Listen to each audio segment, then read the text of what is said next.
नमस्कार दोस्तों। आज हम साइंस के लगभग 15 से 20 क्वेश्चन सॉल्व करवा लें जो फिजिक्स से हैं, जो आरआरबी ग्रुप डी, जो 2018 आरआरबी एनटीपीसी और जो एएलपी टेक्नीशियन के जो पेपर्स कंडक्ट कराए गए थे, उन्हीं को देखते हुए हमने जो उनका संग्रह किया है तथा उन्हें जो पेपर्स आए हैं तो उन्हीं का हम सॉल्यूशन करने वाले हैं। तो इस प्रकार देखते हैं, तो इसमें हम शुरुआत करते हैं। और इसमें क्वेश्चंस जो आपको नहीं दिखेंगे, जो मेरे पास मोबाइल है उसमें क्वेश्चंस में लिख रखे हैं, तो आपके क्वेश्चंस में इसमें देखूंगा और बाद में टेक्निकलिटी में यहाँ पर अपने को क्वेश्चन है जो जोड़ दिए जाएंगे। अब चलते हैं। विद्युत चालन की एसआई इकाई क्या है? विद्युत चालन की एसआई इकाई है, इसमें अपने को 4 ऑप्शन दे रखे होंगे, वोल्ट, वाट, साइमन और एम्पियर। उसमें अपने को 4 ऑप्शन दे रखे होंगे यहाँ पर। तो अब इसको हल करते हैं अपन। इसमें ऑप्शन फर्स्ट है वोल्ट है, सेकंड ऑप्शन है वाट है, तीसरा ऑप्शन है साइमन्स है और चौथा ऑप्शन है एम्पियर है। अब इसका राइट आंसर होगा, आप जानते हो कि कंडक्टेंस, चालकता की बात करते हैं अपन, चालकता की बात करते हैं, इसको जी से डिनोट करते हैं तथा जी बराबर 1/r होता है, आप जानते हो। तो 1 का 1 हो जाएगा और 1 का 1 और r जो प्रतिरोध है उसका मात्रक होता है ओम। तो ओम लिख लेंगे अपन। और ओम को अगर अब ऊपर लेके चलेंगे, अगर ओम ऊपर जाएगा तो ये हो जाएगा ओम इनवर्स। अगर ओम इनवर्स को अपन लिखेंगे जो जिससे डिनोट करते हैं अपन, वो होता है साइमन से, साइमन से डिनोट करते हैं। तथा इसमें अपने को जो इससे नीचे वाला ऑप्शन देखा रखा है एम्पियर, जो एम्पियर दे रखा है तो उसको देखेंगे तो एम्पियर विद्युत धारा की चालकता की इकाई है। और एक दे रखा है वोल्ट दे रखी है और वोल्टेज देखे तो वाट है। इसमें जो बी ऑप्शन है वोल्ट है, तो एक शक्ति का मात्रक है, शक्ति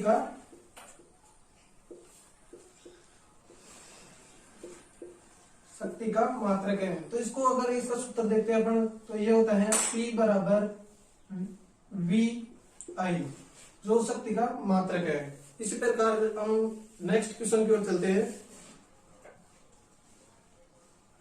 के माध्यम से ड्राई सेल में बिजली का उत्पादन किया जाता है? इसमें अपने को 4 ऑप्शन दे रखे हैं, रासायनिक सेल, उसमें ऊर्जा और यांत्रिक ऊर्जा और परमाणु ऊर्जा।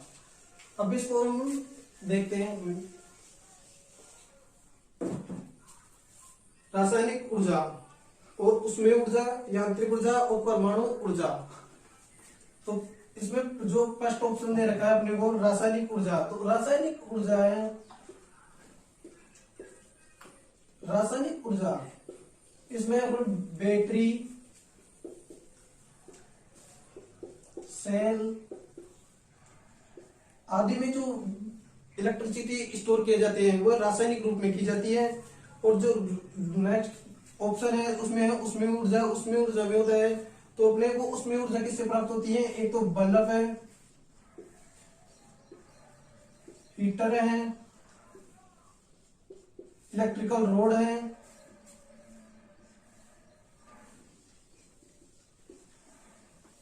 इनसे अपन उसमें ऊर्जा प्राप्त कर सकते हैं। और एक है यांत्रिक ऊर्जा, तो यांत्रिक ऊर्जा है तो ये किससे प्राप्त कर सकते हैं? मोटर से कर सकते हैं, जनरेटर से कर सकते हैं, और कई उपयंत्र हैं जो डीजल से इंजन होते हैं, उनसे भी यांत्रिक ऊर्जा प्राप्त की जा सकती है। तो परमाणु ऊर्जा की बात करते हो, बड़े बड़े अपने विद्युत संयंत्र होते हैं जिनसे अपने बिजली का उत्पादन किया जाता है, उनमें परमाणु ऊर्जा का उपयोग किया जाता है। तो इसको अपन देखते हैं, तो इसके माध्यम से ड्राई सेल की बिजली का उत्पादन किया जाता है। तो इस बिजली का उत्पादन में इसमें रासायनिक ऊर्जा, जो ए ऑप्शन दे रखा है, इसका राइट आंसर होगा, इसका रासायनिक ऊर्जा राइट आंसर है। अब नेक्स्ट क्वेश्चन, शॉर्ट सर्किट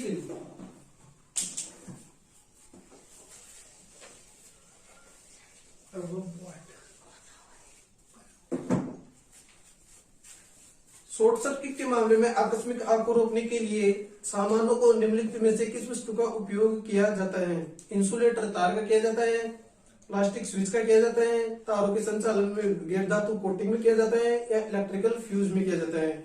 इसमें 4 ऑप्शन दे रखे हैं अपने को। जो पहला ऑप्शन दे रखा है इंसुलेटर तार दे रखा है, सेकंड ऑप्शन दे रखा है प्लास्टिक स्विच दे रखा है, तथा तीसरा ऑप्शन दे रखा है तारों के संचालन में गैर धातु कोटिंग दे रखी है, और एक है इलेक्ट्रिकल फ्यूज। अब इलेक्ट्रिकल फ्यूज की बात करते हैं तो इंसुलेटर तार होते हैं तथा जो विद्युत का चालन होता है इनमें, और प्लास्टिक स्विच है इनमें विद्युत का चालन नहीं होता है। जो थर्ड ऑप्शन दे रखा है तारों के संचालन में गैर धातु कोटिंग होती है, तथा कोटिंग क्या होती है कि तारों के ऊपर जो प्लास्टिक की कवर किया जाता है वो एक कोटिंग होती है। अब फोर्थ ऑप्शन है इलेक्ट्रिकल फ्यूज। इलेक्ट्रिकल फ्यूज है जो पीबी प्लस एसएन से बने होते हैं, लेड प्लस टिन, लेड और टिन धातु से बनी होती है। जो फोर्थ ऑप्शन है इलेक्ट्रिकल फ्यूज, जो इसका राइट आंसर होगा, क्योंकि राइट आंसर है सी, क्योंकि ये आकस्मिक घटनाएं जैसे आग लगना, शॉर्ट सर्किट होना या किसी को झटका लगना, इन सभी घटनाओं को से हम इलेक्ट्रिकल फ्यूज के माध्यम से बचा जा सकता है। इस इलेक्ट्रिकल फ्यूज की बात करते हैं, इसका प्रतिरोध तो होता है उच्च और गलनांक बिंदु होता है। गलनांक बिंदु की बात करते हैं अपन, गलनांक बिंदु वो होता है निम्न। इसमें राइट आंसर होगा इसका डी ऑप्शन। अब नेक्स्ट क्वेश्चन, जब आर प्रतिरोध वाले 3 प्रतिरोधों को, अब एक मिनट,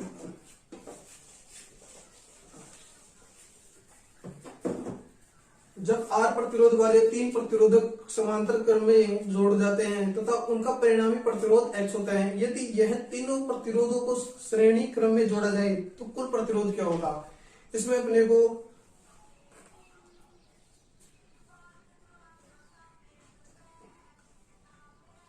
एक पहले एक साधारण सर्किट में 12 वोल्टेज की बैटरी है और 24 ओम का प्रतिरोध वाला बल्ब है। जब आप स्विच को चालू करते हैं तो सर्किट में जुड़ा एमीटर होगा। अब इसमें हल करते हैं इसको, एक 12 वोल्टेज की बैटरी दे रखी है अपने को, 12 वोल्टेज की बैटरी दे रखी है, और इसमें दे रखा अपने को एक प्रतिरोध दे रखा है 24 ओम का, वोल्टेज तो दे रखा है 12, और इसमें बैटरी प्रतिरोध रेजिस्टेंस की बात कर रहे हैं, यहाँ दे रखा अपने को 24 ओम। अब इसमें पूछ रहा है अपने को एमीटर। एमीटर की बात करते हैं तो एमीटर है धारा ज्ञात करते हैं तो आई का मान पूछ रहे हैं। तो आप जानते हैं कि V बराबर IR होता है, V बराबर IR होता है, तो अपन इससे आई इसमें अगर ज्ञात करते हैं अपने, तो इसमें अपने को I का मान ज्ञात करना है। तो I का मान ज्ञात करने के लिए V अपॉन R होता है। अब V का मान दे रखा है अपने को 12 वोल्टेज दे रखा है, R का मान दे रखा है 24 ओम दे रखा है। अब इसको हल करेंगे अपन, तो V का मान रखते हैं 12 और R का मान रखते हैं 24, तो इसको हल करेंगे तो 12 एकम 24, तो ये कितना हो जाएगा 1/2। अगर 1/2 को तरीके से लिखते हैं अपन तो 2 का 1 भाग दें तो ये हो जाएगा 0.5 एम्पियर। इसका जो राइट आंसर होगा जो ऑप्शन नंबर ए में दे रखा है अपने को। अब इस प्रकार नेक्स्ट क्वेश्चन की ओर चलते हैं अपन।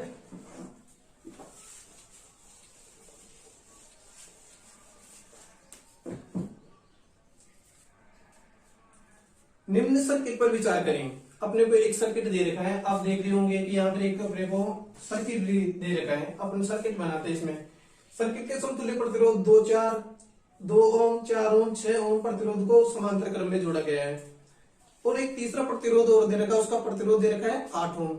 इसको पढ़ना करते हैं। अब इसको देखते हैं सर्किट किस प्रकार से बनेगा। इसमें एक सर्किट बनेगा, अपने को देखते हैं कि इसमें 3 प्रतिरोध दे रखे हैं अपने को समानांतर क्रम में, एक सर्किट, दूसरा सर्किट और एक तीसरा सर्किट। ये कुछ इस प्रकार से है। अब ये तीनों समानांतर क्रम में, और एक तीसरा रेजिस्टेंस और दे रखा है 8 ओम का, वो दे रखा है अपने को यहाँ पर जो श्रेणी क्रम में है, इस प्रकार से। अब इनको देखते हैं, इसका मान रखेंगे अपन। तो यहाँ पर दे रखा है 2 ओम, यहाँ दे रखा है 4 ओम, और नीचे दे रखा है 6 ओम, और यहाँ पर दे रखा है 8 ओम का प्रतिरोध। ये 4 प्रतिरोध हो गए। अब इनको तीनों कॉल करेंगे। सबसे पहले तीनों कॉल करेंगे तो आप जानते हो कि समतुल्य प्रतिरोध ज्ञात करने के लिए, इक्विवेलेंट रेजिस्टेंस ज्ञात करने के लिए ये होता है 1/R बराबर 1/R1 प्लस 1/R2 प्लस ये डैश डैश डैश अपन इसको RN तक ज्ञात कर सकते हैं। अब इसको आर तक ज्ञात कर सकते हो। तो अपने को यहाँ पर तीन ही प्रतिरोध दिए गए हैं जो समानांतर क्रम में है। ये समानांतर क्रम में है। अब इसमें मान रखेंगे अपन। अब 1/r की वैल्यू दे रखी है, ये R1 है, ये R2 है और ये R3 है। इनका मान रख लेंगे अपन 1/2 प्लस 1/4 प्लस 1/6। इनको अगर एलसीएम निकाल करेंगे तो 12 एलसीएम हो जाएगा और 2 से भाग देंगे 6 प्लस 3 प्लस 2। अब ये कितना होगा, 6 3 9 और 2 11, तो 11/12 ओम रेजिस्टेंस आ चुका है इसका। अब ये रेजिस्टेंस आ गया तो इसको भी मान होता है ना, इसको अपन उल्टा कर देते हैं, आपको पता होगा। तो ये 12/11 ओम प्रतिरोध आ चुका है। अब इसमें अपने को एक प्रतिरोध और बच चुका है 8 ओम का प्रतिरोध। अब इसको 8 ओम को प्रतिरोध को अपन सीधा ही जोड़ देते हैं क्योंकि श्रेणी क्रम में आप जब आपने देखा होगा कि ये श्रेणी क्रम प्रतिरोध ज्ञात करने के लिए R बराबर ये होता है R1 plus R2 plus R3, ये इसी प्रकार Rn तक चलता है। अब ये इसमें अपने को एक R की वैल्यू तो दे रखी है 11/12 और R1 की दे रखी है। अब इसमें 12/11 प्लस 8 जोड़ देंगे तो 11 8 88 12 100/11। ये इसका टोटल रेजिस्टेंस आ चुका है, जो ऑप्शन नंबर अपने को दे रखा है सी में। ऑप्शन नंबर का सी राइट आंसर होगा। इस प्रकार अपन नेक्स्ट क्वेश्चन की ओर चलते हैं। एक धातु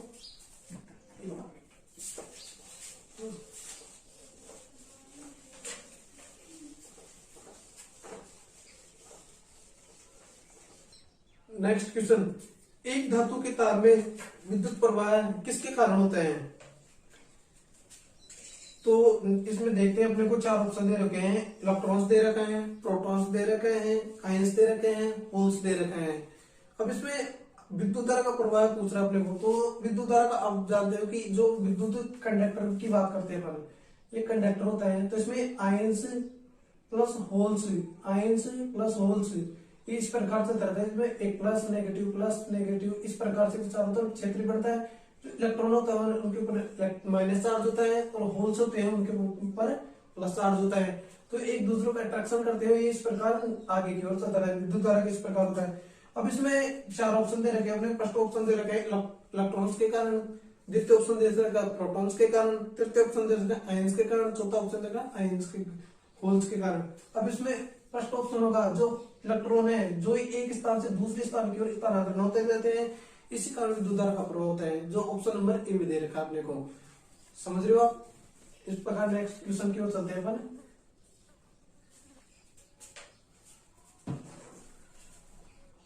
निम्न में ऊष्मा का अच्छा संवाहक है। निम्न में कौन ऊष्मा का अच्छा संवाहक है लेकिन विद्युत का कुछ अलग है? कोइल्ड दे रखी है, सेकंड ऑप्शन रबर दे रखा है, थर्ड ऑप्शन एब्स्टोन्स दे रखा है, चौथा ऑप्शन माइका दे रखा है। जो एक माइका धातु होती है, इसमें कोइल्ड दे रखी है, तो ये ऊष्मा का अच्छा संवाहक भी नहीं है और इसमें विद्युत का कुछ अलग भी होना संभव नहीं है, आकस्मिक घटना में हो सकता है। और रबर है, रबर में कोई विद्युत का चालन नहीं होता है, क्योंकि अपने जो विद्युत के स्विच वगैरह होते हैं जो आमतौर पर देखते हैं, जो प्लास्टिक या रबर के बने होते हैं, उनमें भी कोई विद्युत का चालन भी नहीं होता और ऊष्मा का संचालन भी नहीं होता। और जो इसमें दे रखा है थर्ड ऑप्शन एब्स्टोन्स, ये एक धातु है, इसमें भी नहीं होता। एक माइका दे रखी है, जो फोर्थ ऑप्शन में दे रखा है अपने को माइका धातु। जो माइका धातु दे रखी है माइका धातु, तो इसमें ऊष्मा का संवाहक भी है, ऊष्मा का संवाहक भी है और विद्युत का कुछ अलग भी है। विद्युत का कुछ अलग भी है, जो अपने को ऑप्शन नंबर डी में दे रखा है। इसका राइट आंसर होगा ऑप्शन नंबर डी माइका है। अब इस प्रकार नेक्स्ट क्वेश्चन,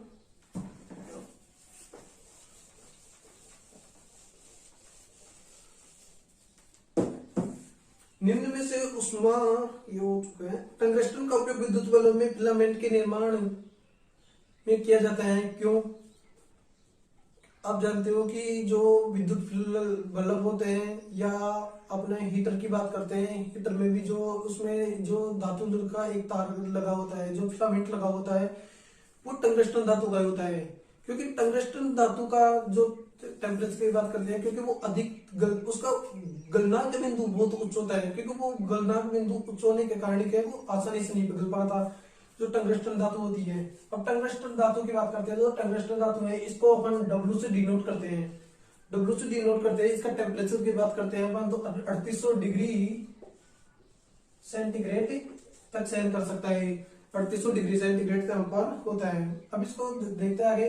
अब इसमें अपने को दे रखे हैं, ऑप्शन सोल्व करते हैं। इट इज गुड कंडक्टर, ये तो ठीक है, इट इज गुड कंडक्टर, तो लेकिन इट इज इकोनॉमिकली, ये तो बिल्कुल ही नहीं है, क्योंकि अपन जो इलेक्ट्रिकल यंत्र होते हैं उनमें इकोनॉमिकली नहीं देख पाते, क्योंकि हमें विद्युत धारा की बचत करनी है कुल मिला के, तो इसलिए इकोनॉमिकली नहीं देख पाएंगे। और इससे next question, it is minimal, ये भी नहीं है। और it is very high melting point, जो आपको बताएगा इसका गलनांक बिंदु उच्च होता है, वेरी उच्च होता है। गलनांक बिंदु की बात करते हैं, तो गलनांक बिंदु है, गलनांक बिंदु इसका वेरी हाई होता है। गलनांक बिंदु उच्च है तो यह आसानी से गल भी नहीं पाएगा, और यह लगातार कई घंटों तक हम इसको यूज भी कर सकते हैं। जो टंगस्टन धातु है उसी के इसका राइट आंसर होगा, इट इज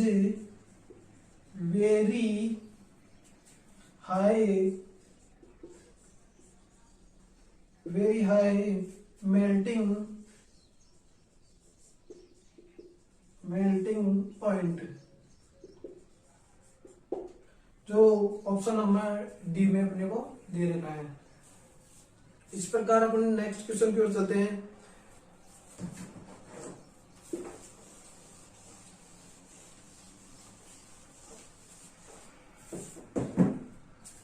फ्यूज वायर की प्रकृति होती है। फ्यूज वायर की बात करते हैं, जो कुछ देर पहले भी आपने क्वेश्चन देखा था, उसमें फ्यूज वायर की बात कर रहे थे। तो फ्यूज वायर आप देखते हैं कि फ्यूज वायर किन दो धातुओं से मिलकर होता है, पीबी और एसएन, लेड तथा टिन धातु से मिलकर बना होता है।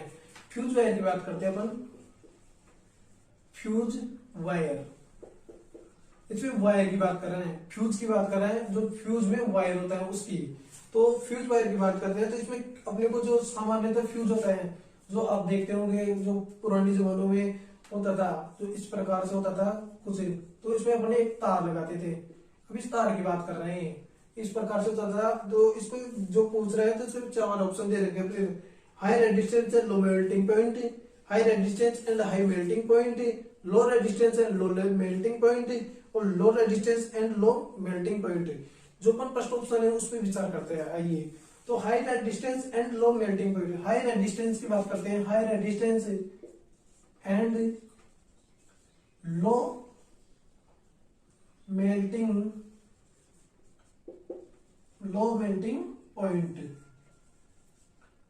रेजिस्टेंस तो हाई होगा और मेल्टिंग पॉइंट है वो निम्न होगा, क्योंकि मेल्टिंग रेजिस्टेंस हाई होगा तो मेल्टिंग पॉइंट, तो गलनांक बिंदु निम्न रखेंगे। गलनांक बिंदु निम्न रखेंगे तो उससे क्या होगा कि कोई अधिक लोड हो जाएगा तो उससे शॉर्ट सर्किट हो जाएगा, या फिर कोई आकस्मिक घटना हो जाएगी, या किसी भी प्रकार की कोई घटना होती है तो उसमें अपने को एक फ्यूज है जो पिघल जाएगा और आसानी से यहाँ टूट जाएगा। टूट के क्या है, जो घटनाएं होगी उनसे अपन बचाया जा सकता है। इसका राइट आंसर होगा ए। इसका राइट आंसर दे रखा है, high resistance and low melting point. Resistance तो हाई होगा और मेल्टिंग पॉइंट निम्न होगा। इस प्रकार नेक्स्ट क्वेश्चन,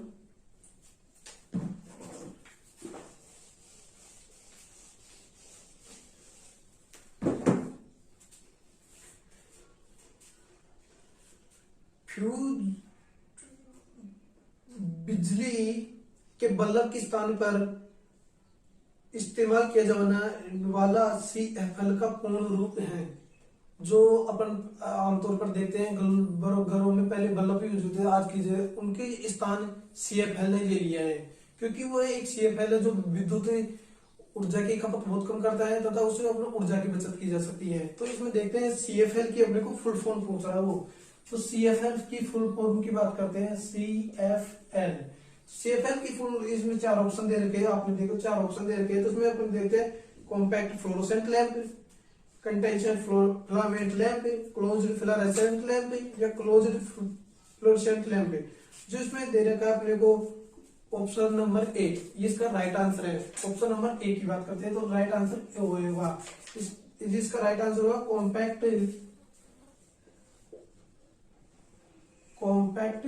फ्लोरोसेंट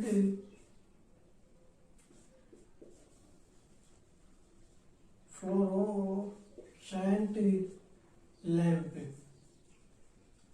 जो ऑप्शन नंबर ए में दे रखा आपने को। और इस प्रकार हम नेक्स्ट क्वेश्चन,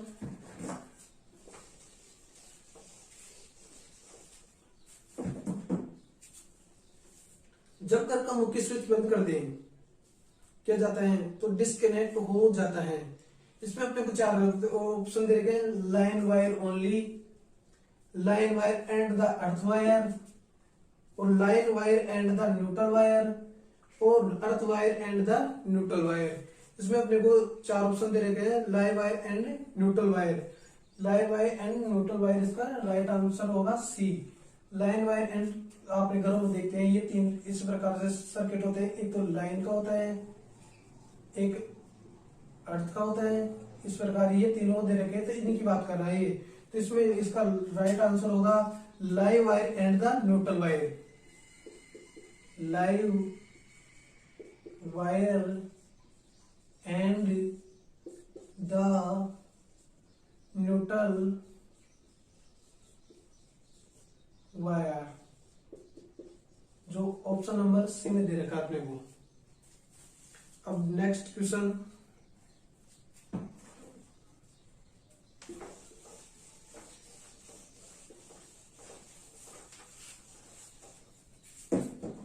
निम्न में विद्युत का सुचालक है, अपने को 4 ऑप्शन दे रखे हैं, रबड़ दे रखा है, प्योर वाटर दे रखा है, साल्ट वाटर दे रखा है, और बेंजीन दे रखी है। जो ऑप्शन नंबर ए दे रखा है रबर, आप देखते हैं कि रबर में कोई विद्युत का संचालन नहीं होता है, क्योंकि जो अपन विद्युत स्विच में जो आमतौर पर देखते हैं, स्विच है, बोर्ड है, सभी प्लास्टिक की स्विच जो विद्युत का कुचालक होते हैं। और प्योर वाटर की बात करते हैं, जो प्योर सेकंड ऑप्शन दे रखा है प्योर वाटर। प्योर वाटर की बात करें तो इसका पीएच मान आप देखें उदासीन है, तो इसका पीएच मान होता है 7, जो एक उदासीन है, इसमें विद्युत का संचालन होना संभव नहीं है। और थर्ड ऑप्शन दे रखे हैं अपने को यहाँ पर साल्ट वाटर। साल्ट वाटर, ये साल्ट वाटर की बात करें, नमक का पानी, आप जानते हो कि इसका नाम होगा नमक का पानी। अब इसमें नमक का पानी की बात करते हैं, तो ये क्या है कि एक अशुद्ध जल है। इसमें क्या है कि नमक का पानी है, तो इसमें नमक का पानी होने के साथ साथ इसमें कुछ अशुद्धियां पाई जाएगी। अशुद्धियां पाने के कारण इसमें आवेशों का संचलन हो सकता है। आवेशों का संचलन हुआ, इलेक्ट्रॉन का संचलन हुआ, उसमें विद्युत धारा का संचालन होना संभव है। तो इसी कारण से साल्ट वाटर, इसमें विद्युत धारा का संचालन होना संभव है। और एक बेंजीन दे रखी है, इसमें राइट आंसर होगा सी, जो इसका राइट आंसर होगा, क्योंकि ये साल्ट वाटर है, इसमें विद्युत का संचालन हो सकता है। इस प्रकार हम देखते हैं कि और भी आगे की ओर नेक्स्ट क्वेश्चन,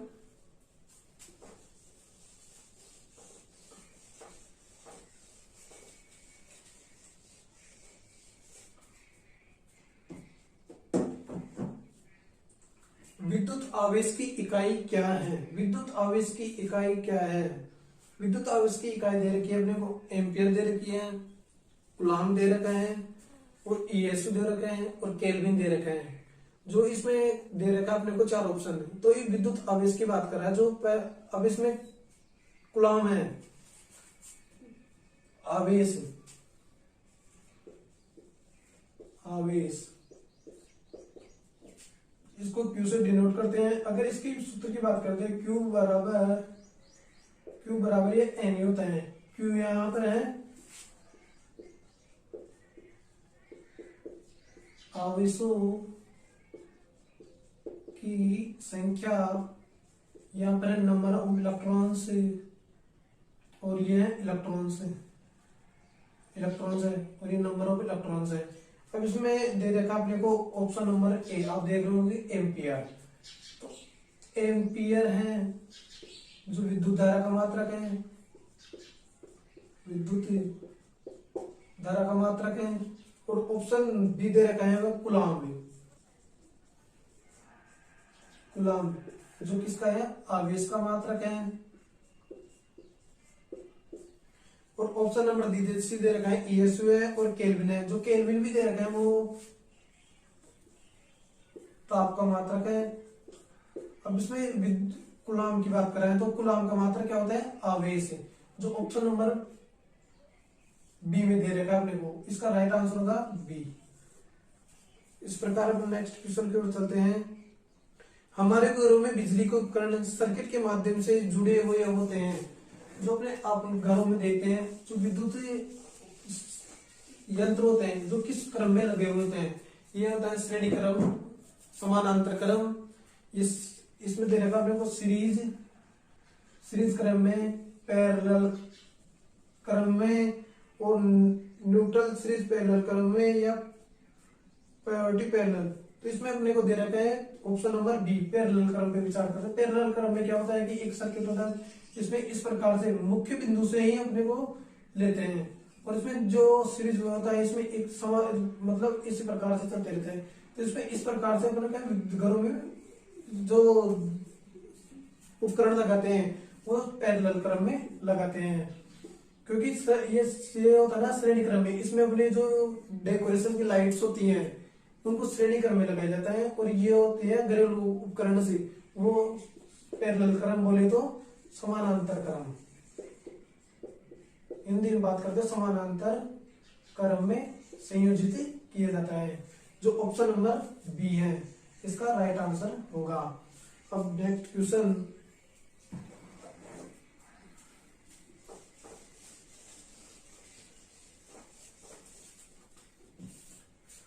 कंडक्टर के माध्यम से बहने वाली एक विद्युत धारा इसके चारों ओर पैदा करती है। विद्युत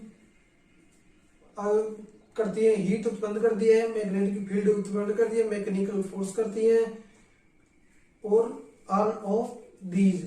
अब एक कंडक्टर दे रखा है अपने को, आप मानिए कि कोई एक कंडक्टर है, ये चालक की बात कर रहे हैं, ठीक है। अब इसमें से जो आयंस हैं वो स्थानांतरित हो रहे हैं, या देखो इस प्रकार से एक स्थान से दूसरी ओर स्थानांतरित हो रहे हैं, ये देखिए आवेश ये स्थानांतरित हो रहे हैं। तो आवेश स्थानांतरित हो रहे हैं तो इसके चारों तरफ भी एक क्षेत्र उत्पन्न हो जाएगा, जिसमें अपन एक आवेश का अनुभव करेंगे। अब इसमें आवेश का अनुभव कर पा रहे हैं तो ये पूछ रहा है इसमें क्या उत्पन्न होगा, इस वेरिएबल चर को पैदा और कंडक्टर के माध्यम से बहने वाली एक विद्युत धारा के चारों ओर पैदा क्या करती है। इसमें से आप धारा जाएगी ना तो इसमें क्या क्या उत्पन्न होगा, देखिए हीट भी उत्पन्न होगी, हीट भी मतलब थोड़ा गर्म भी हो जाएगा, अपन देखते हैं तो हल्का फुल्का, और एक मैग्नेटिक फील्ड, एक चुंबकीय क्षेत्र भी उत्पन्न करेगा, मैग्नेटिक फील्ड भी उत्पन्न करेगा, और एक देकर मैकेनिकल फोर्स, जो मैकेनिकल फोर्स है इसमें मैकेनिकल फोर्स दे रखा है, तो मैकेनिकल फोर्स ये भी थोड़ा बहुत इसमें मैकेनिकल फोर्स नहीं करेगा, तो मैग्नेटिक फील्ड भी है ना इस कंडक्टर के अंदर नहीं कर पाएगा, थोड़ी बहुत हीट भी है लेकिन इसको नहीं आता। ऑल ऑफ दीज इसमें देख रखा है अपने को जो मैकेनिकल फोर्स भी नहीं देगा, तो इसमें इसका राइट आंसर होगा डी, जो ऑल ऑफ दीज है। इसमें ऑल द अबव, इसमें जो है ना थोड़ा थोड़ा इन सभी का अनुभव करेगा, तो इसका राइट आंसर होगा ऑल ऑफ दीज, जो एक कंडक्टर के अंदर अपन देखते हैं। धारा के चुंबकीय प्रभावों की खोज किसने की थी, धारा के चुंबकीय प्रभावों की खोज की थी, अपन देखते इसको। इसमें अपने को चार ऑप्शन दे रखे हैं, क्या क्या दे रखा है, माइकल फेराडे दे रखा है, कैरोटन ओब्स्टोर दे रखा है, ओम दे रखा है, नन ऑफ दीज दे रखा है। इसमें जो फर्स्ट ऑप्शन दे रखा है विद्युत धारा, जो इसमें दे रखे हैं विद्युत धारा चुंबकीय प्रभाव की खोज कि किसने की थी चुंबकीय, तो इसमें दे रखा अपने को ऑप्शन नंबर ए, जो माइकल फेराडे हैं, माइकल फेराडे हैं। इन्होंने क्या है कि विद्युत चुंबकीय प्रभाव की खोज की थी। ऑप्शन